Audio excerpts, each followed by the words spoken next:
లారీలు మనమే దారుణంగా ఉన్న పరిస్థితి. నేనైతే ఒకటి చెప్తా ఉన్నా, ఈ 4,000 ఎకరాలకు సంబంధించిన ఈ ప్రతి రైతన్నకు నేను ఒకటే భరోసా ఇస్తా ఉన్నా. ఈ ప్రభుత్వం మీద ఒత్తిడి తీసుకొచ్చే కార్యక్రమం జరిగేందుకే చేసేందుకే ఈరోజు నా ఈ పర్యటన. ఈ పెద్ద మనిషి చంద్రబాబు నాయుడు గారు రైతులకు ఇవ్వాల్సిన ఇన్పుట్ సబ్సిడీ ఖచ్చితంగా ఇవ్వాలి, ఇన్సూరెన్స్ సొమ్ము కూడా ఖచ్చితంగా రైతులకు అందరికీ కూడా రావాలి.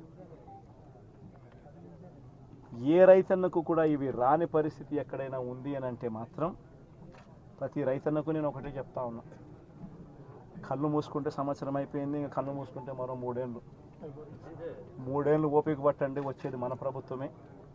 మన ప్రభుత్వం వచ్చిన ఒక నెలకే ప్రతి రైతన్న ముఖంలో సంతోషాన్ని చూసేటట్టుగా వాళ్ళకి రాని ఇన్సూరెన్స్ను ఇప్పిస్తా, ఇప్పుడున్న ఇన్పుట్ సబ్సిడీ ఇస్తాను.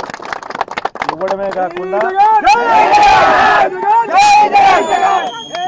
కాకుండా ప్రతి రైతన్నకు 2023లో ఏ రకంగా ప్రతి రైతన్నకు 50,000 రూపాయలు మళ్ళీ ఇచ్చినట్టుగా ఆ డబ్బు కూడా మళ్ళీ ఇచ్చే కార్యక్రమం కూడా ఖచ్చితంగా రైతన్నకు.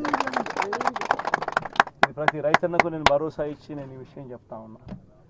వైఎస్ఆర్సీపీ పార్టీ తరఫున నష్టపోయిన రైతన్నలకు కూడా ఖచ్చితంగా పార్టీ అంతో ఇంతో, అధికారంలో మనం లేము, ప్రతిపక్షంలో మనం ఉన్నాం, అంతో ఇంతో చేసే కార్యక్రమం మాత్రం ఖచ్చితంగా చేస్తాం. అది రాబోయే రోజుల్లో అవినాష్తో నేను మాట్లాడుకుని అవినాష్ ప్రతి రైతుకు మేలు జరిగేట్టుగా, ఎంతో కొంత మేలు జరిగేట్టుగా అవినాష్ ద్వారా అది చేయించే కార్యక్రమం కూడా చేస్తాం.